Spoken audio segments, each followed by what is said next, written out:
Hello Lakers, this is Miss Sherwin speaking. This week is dedicated to our persuasion unit where you are going to be creating a persuasive speech. So this video is going to help go over what sorts of things you needed to do before your outline and then also what your outline will look like. So before viewing this video, I would say that you for sure need to select a topic. And so for the sake of this example, I have selected to talk about vegetarianism. You will also want to know if you are for or against this topic. So for the sake of this, I am pro-vegetarianism. And then I should have also researched my topic beforehand using only credible sources. And then I should have made my works cited page before as well. Now on to our outline. You should have this document already available to you. This is in the same packet as your brainstorming worksheet, your works cited page, and all that fun information. What we start off with, just like our Of Mice and Men essay, is an introduction. And this introduction details the same things as before: an attention-getting device, some background information, and a thesis statement. Attention-getting device, I recommend maybe starting off with a very startling statistic or even a personal story. So unlike our paper, you can use I throughout your speech. You can use I statements. So personal stories really help with this. You're then going to talk about your background information, which is about 2 to 3 sentences about basic things we need to know pertaining to your topic. And then you're going to finish off with your thesis statement, which is where you tell us what your speech is going to be about today, and you're going to preview some of your reasons. So on your introduction, nowhere should I find full, complete sentences. Sometimes we start off with, really great sentence starters on our outline, but it's just there to help us see the overall structure. And so if you look at my own example of an introduction for my outline, I've got some little bullet points as we go, and that's what I expect for you as well. So in my speech, I could start off by talking about my first time experience reading Charlotte's Web and how that made me become a vegetarian. I would give up some background information about what vegetarianism is, how many Americans are vegetarians, and I would want to make sure that I give my source for the New York Times. And I would also give a thesis. So in total, what this would look like is the following. When I was a little girl and read Charlotte's Web for the very first time, I was shocked to learn that Wilbur, the little pig in the story, was almost selected to be slaughtered and eaten. Although I had previously been a meat eater and enjoyed the taste of meat, the story always stuck with me, and I eventually became a vegetarian. Vegetarians are those who abstain from eating meat and can sometimes be confused with veganism, which is when you avoid all animal products together. According to the New York Times, only 5% of Americans consider themselves to be vegetarians.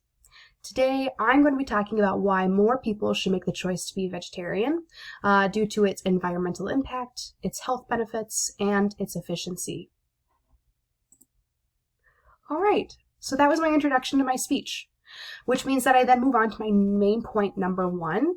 So with our outline here, we've got our intro, then we've got our kind of like body of our speech, similar to our paper. And the first part of our body is our main point number 1. This is where you're going to first transition from your thesis statement into your main point. And your main point needs to have 3 additional pieces of evidence to go with it.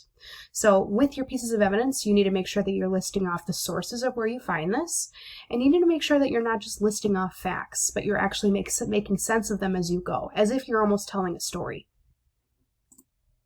So with my main point, if you think back to the thesis, I said that vegetarianism is good for the environment. And so with this, I'm going to talk about reducing our water print, how raising animals for food means that we are creating more greenhouse gases than cars and trucks combined, and that one vegetarian saves 100 animals per year.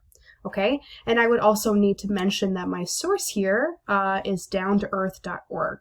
Now, if I had multiple sources for this, say if my few facts listed all came from different sources, I would need to make sure that I mention that as I went as well. And so here's what this part of my speech might sound like. So let's talk about the first benefit to vegetarianism. It's good for the environment. So I'm sure that we all want to have a better future for incoming generations. And you may be wondering, what is one thing that you can do to help out the world around you? Well, vegetarians have been proven to have a lower water print, similar to a footprint, but our usage of water. So it actually takes over 13,000 liters of water to make 1 kilo of beef. And so with vegetarianism, without having that meat intake, we are conserving our water essentially. It has also been proven to lower our amount of greenhouse gases. So with the animals that we raise for the food on our table, it actually creates more greenhouse gases than cars and trucks combined, which is pretty insane to think about. And then finally, one vegetarian essentially saves 100 animals per year by not becoming a meat eater. And so with those animals that we save, one, those animals are having a longer, healthier life. And two, farmers in years to come don't have to raise as many animals, which then creates less greenhouse gases and also conserves more water down the road. And all of this information I got from downtoearth.org. All right, stumbled a little bit, but that's okay because you're just going to keep fighting on through it. Our second main point here. So we're still in the body of our speech. We need to make sure that we're also bringing up a second valid reason to support our argument. And so we first need to transition from main point number 1 to main point number 2. We then give 3 pieces of evidence with those sources mentioned. And once again, we're not just listing off facts, but we're making sense of them as we go. So my second main point is, after talking about the environmental impact, I'm talking about our health as well. So I'm going to give you some statistics, some information, and I'm going to make sure that I give you the source as well. So aside from the global impacts, we also make major impacts to our own bodies by also choosing to become vegetarian.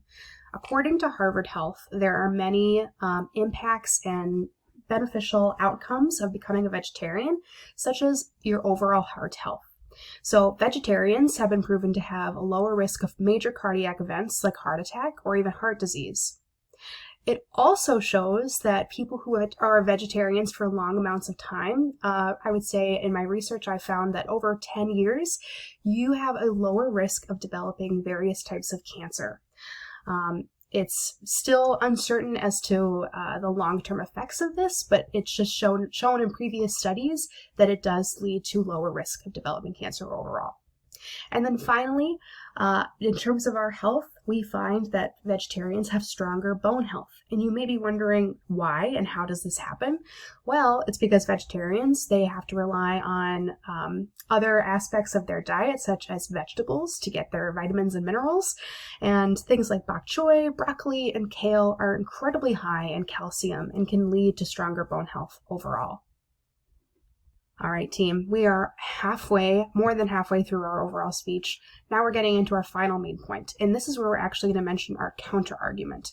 And our counter-argument, in case you don't know, is what the other person might say about your argument. What would somebody else say trying to refute your ideas, to try to go against it? What would somebody who is anti-vegetarianism say about my argument? I'm going to mention it, and then I'm going to try to prove them wrong with 3 pieces of evidence, sources listed, and once again, make sure that I'm not just listing off facts. So what this looks like, I'm going to mention how some people think that being vegetarian is too much money, it takes too much time, and then I'm going to refute that with some pieces of information that I have, and I also am going to list my sources. So here's what it might look like. So although some people say being vegetarian is too difficult, it may require too much time, even too much money, vegetarians are actually proven to be more efficient with their cost at grocery stores. So the average pound of a chicken in the US today is around $3.50 per pound. That is being compared to the average pound of a tofu, which is a great source of protein for vegetarians, which is $2.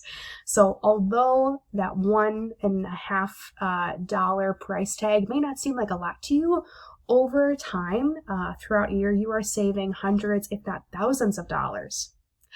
Vegetarians also have the option to buy in season and local. And so picture yourself on a Saturday going grocery shopping, and rather than hitting up a few different grocery stores to find the best meat options that you have, you could potentially just go to your local farmer's market and buy in season and local to best support the community around you and to best support the choices that you make as a vegetarian.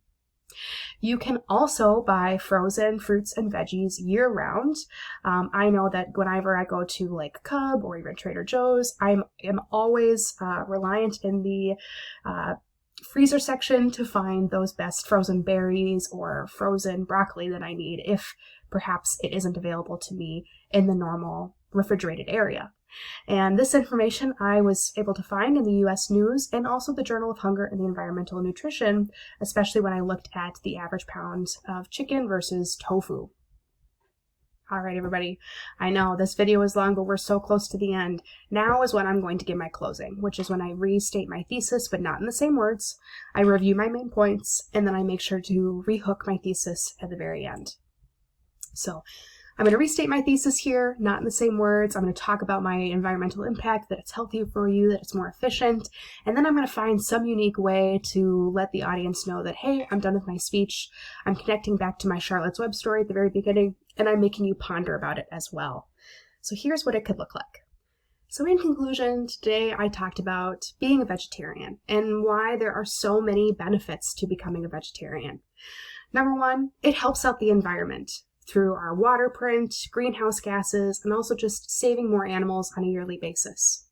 I pointed out why it's healthier for you, how you have a lower risk of heart disease, that you have a more longevity into your life. And I also mentioned how it is cost efficient, comparing the prices of our regular meat that we may indulge in versus vegetarian options that you find in stores and also in your local farmers markets. So although we may be too old to read Charlotte's Web and to think about those books of our youths that may transform our ideas today, I want us to still consider about the choices that we make on a daily basis now, and that we are never too old to find out what is best for ourselves, what is best for our bodies, and what is best for the world around us. Thank you.